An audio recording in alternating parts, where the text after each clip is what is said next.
सभी भाइयों को राम राम। कैसे हो मेरे भाई? ठीक ही होंगे उस परमपिता परमात्मा की कृपा से।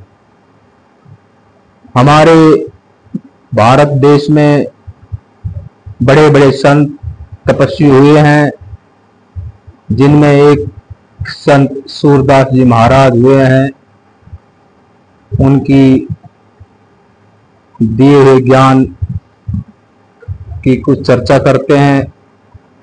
इस ज्ञान को सुनने से पहले चैनल को सब्सक्राइब और लाइक करें, ताकि आने वाला वीडियो और नोटिफिकेशन भाइयों के पास तुरंत पहुंच जाए।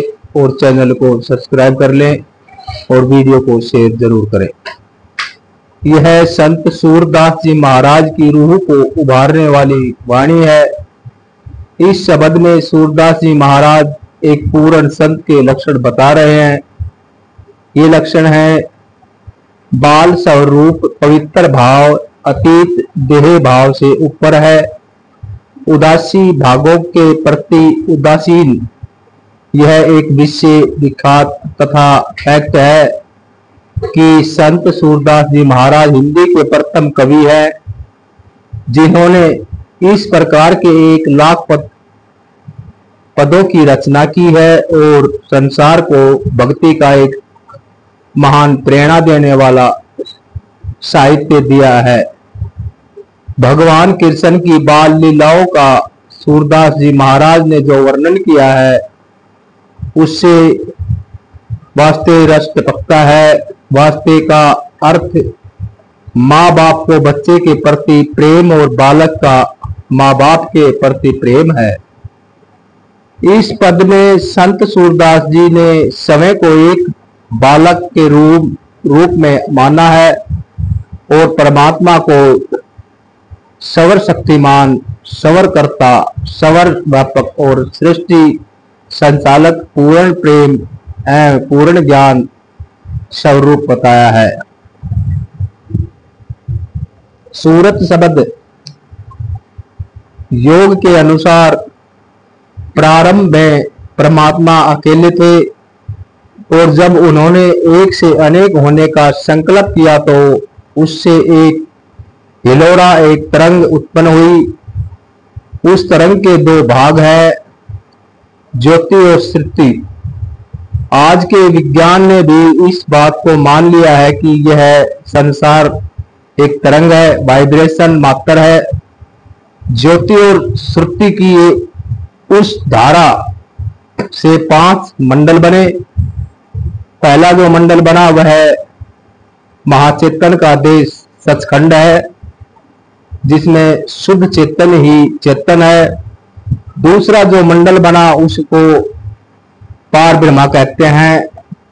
इसमें आत्मा परमात्मा से जुदा हुई है और उस पर एक झीना सा पर्दा है। तीसरा ब्रह्म का मंडल है, जिसमें चेतन और जड़ बराबर बराबर है। चौथा अंड का देश है, जहां माया अधिक और चेतन कम है। पांचवा यह पिंड का देश है,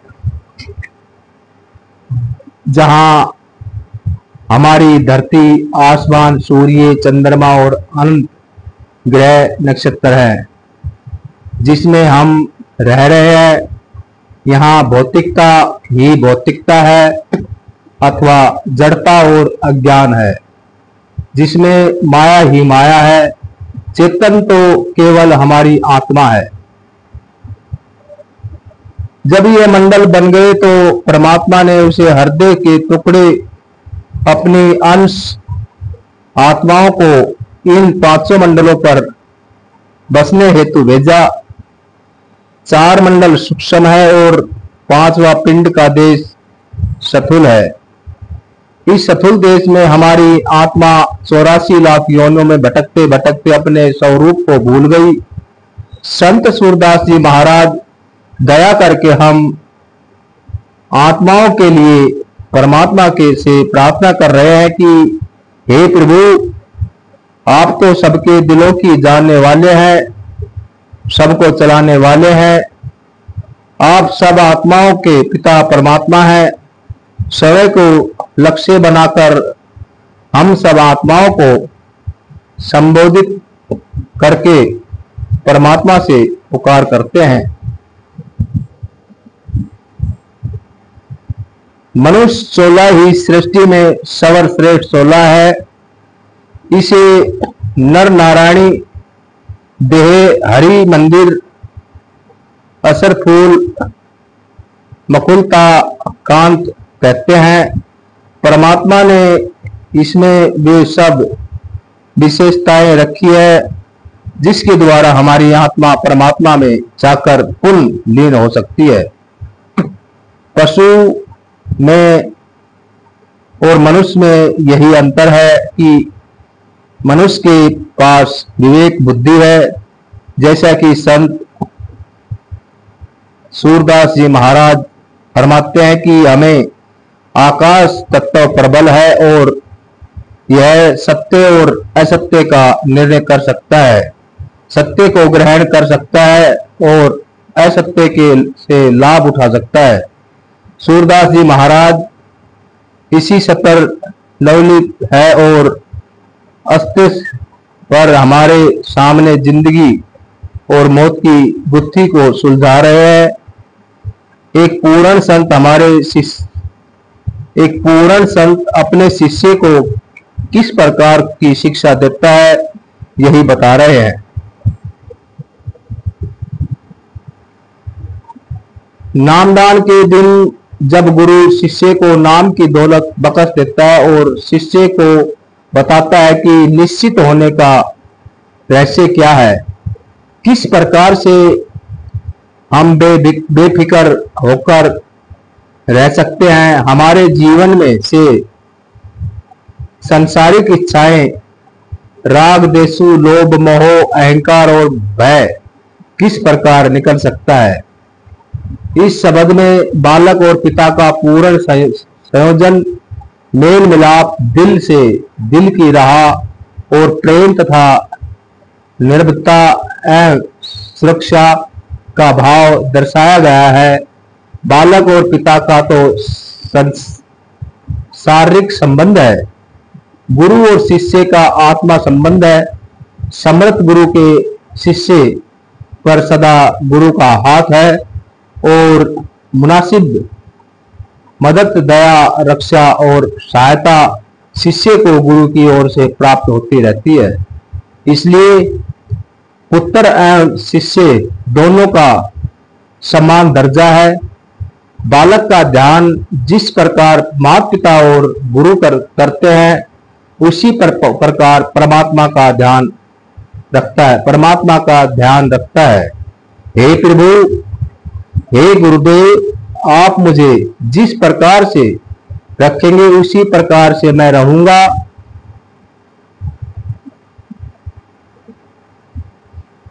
संत सूरदास जी महाराज बार बार दोहराते थे कि संतों की शिक्षा है कि एक परमात्मा के सिवाय किसी और की पूजा न करो, हक हलाल की कमाई करके बांट कर खाओ, जीवन में पवित्रता बनाए रखो, शास्त्र मर्यादा के अनुसार जीवन व्यतीत करते हुए निष्काम सेवाएं, सच्चाई और अहिंसा का जीवन बिताओ, गुरु की आज्ञा का पालन करो।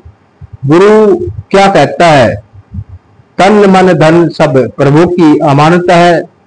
मानव जीवन का लक्ष्य प्रभु की प्राप्ति है। जीवन को साफ सुथरा रखकर मन में एक परमात्मा के सिवाय किसी का ख्याल नहीं लाओ। धन से दीन दुखियों की सेवा करो अथवा किसी नेक काम में लगाओ। इसी उद्देश्य को लेकर संत सूरदास जी महाराज ने हमें डायरी रखने का हुक्म दिया है। इधर हम अपनी मनमानी में लगे हुए हैं और गुरु की प्रभु की आज्ञा का पालन नहीं करते। यही इस कारण है कि हम दुखी नहीं है, सुखी नहीं है। हर आदमी भटक रहा है, कोई अपनी शान में, कोई अमीरी में, कोई बुद्धिमानी के कारण, कोई शिक्षा काल साइंस के ज्ञान में। तन की खुराक खाना पीना है जो सात्विक और शारीरिक शरीर स्वस्थ रखने के लिए कुछ साधन है जिनका उपयोग कर समय रहे स्वस्थ रहे। मन बुद्धि के लिए ज्ञान अथवा वैराग्य का विकास करने के लिए साहित्य है। आत्मा की खुराक का नाम है, आत्मा की खुराक नाम है। इस हेतु 2.5-3 घंटे सिमरण ध्यान और भजन में देने से आत्मा को अनंतर की खुराक मिलती है और वह विकसित होती है। इतना ही जानने पर जीवन में कुछ विशेषताएं पनपती हैं। गुरु प्रभु के प्रति पूर्ण समरण इतनी तल्लीनता की यह कि ख्याल न रहे कि क्या अच्छा है और क्या बुरा है। एक बालक की भांति अपने प्रभु पिता की आज्ञा पालन में पूरी पूरी लगन हो। गुरु अर्जुन देव जी महाराज को जब ताते तवे पर बैठाकर उनके मुबारक जिस्म पर गरम गरम रेत डाला जा रही थी, तब वे यही विरोध करते रहे, तेरा बाणा मीठा लगे। प्रभु पर पूर्ण विश्वास अर्थात उसकी कृपा से जो कुछ भी आता है वह हमारी आत्मा के हित के लिए अत्यंत आवश्यक है। सब कुछ सुख दुख हानि लाभ जीवन मरण मान अपमान यह सब अपने कर्मों के अनुसार आते हैं और चले जाते हैं। इनमें अविचल रहते हुए प्रेम पूर्वक इनका स्वागत करें। यह समझे कि जीवन और मृत्यु का स्वामी परमात्मा है। संत सूरदास जी महाराज माता और बालक का उदाहरण दिया करते थे। यदि बालक के शरीर पर कोई चोट आ जाए अथवा फोड़ा निकल आए तो माता उसे डॉक्टर के पास ले जाकर उसका ऑपरेशन चीरा फाड़ा भी करवा देती है।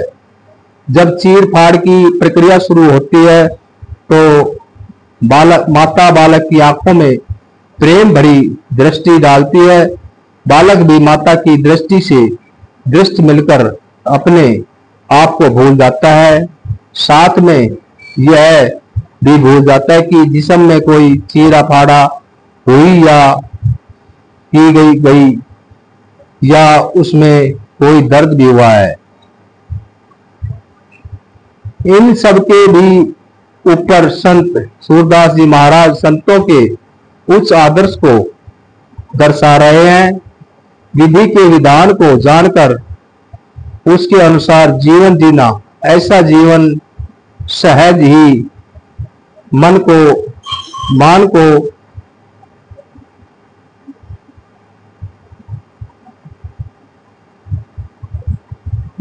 बड़ा बना देता है, मानव को पूर्ण पुरुष बना देता है। संत सूरदास जी महाराज अपने एक शेर में इसी बात को फरमा रहे हैं। नहीं जानता मैं कि ये क्या मुझसे मांगू, जो मेरे लिए हो भला चाहता हूं। आप हर प्रकार से मेरी रक्षा कर रहे हैं, मुझे सच्चे इंसान की तरह से जिंदगी जीने का मार्ग बता रहे हैं, मुझे पूरा पूरा प्यार दे रहे हैं। आप मेरे हर विचार और कर्म के भूत भविष्य को साथ ही वर्तमान को जान रहे हैं। ये सब मेरे भले के लिए है, अब मैं क्या मांगू। आगे सूरदास जी महाराज कह रहे हैं, जानत दुख सुख सब जन के तुम शुक्र कहाँ कहो। आपके हुक्म से ही सब कुछ हो रहा है और आप सबका हित चाहते हैं। आप प्रत्येक व्यक्ति के सुख दुख को जानते हैं और यह भी जानते हैं कि आत्मा स्वभाव से ही सूक्ष्म और आनंदमय है। वह पूर्ण प्रेम पूर्ण प्रकाश और पूर्ण ज्ञान है। इस प्रकार को कहने का कोई लाभ नहीं है, लेकिन हमारी आत्मा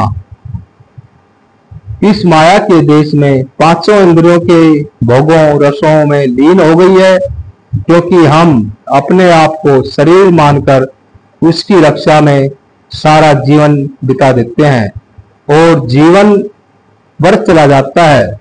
परमात्मा से हम दुनिया हेतु प्रार्थना करते हैं, न मिलने का पर परमात्मा से शिकायत भी करते हैं। आप सब यह जानते हैं कि किस पर क्या बीत रही है। कोई संसार के प्रलोभनों में माया के गर्क को हो रहा है, जिसका अंतिम परिणाम आपसे दूरी नहीं है और गलत दुख ही है। जो लोग आपके वियोग में पीड़ित है, विलाप करते हैं, आपसे मिलने के लिए तड़प रहे हैं, उनकी यह तड़पन देखने में तो दुख प्रतीत होता है, किंतु उनके इस वियोग में सुकून है, शांति है, प्रभु से मिलने की तड़प है, जो कि अंत में सुखदायी है।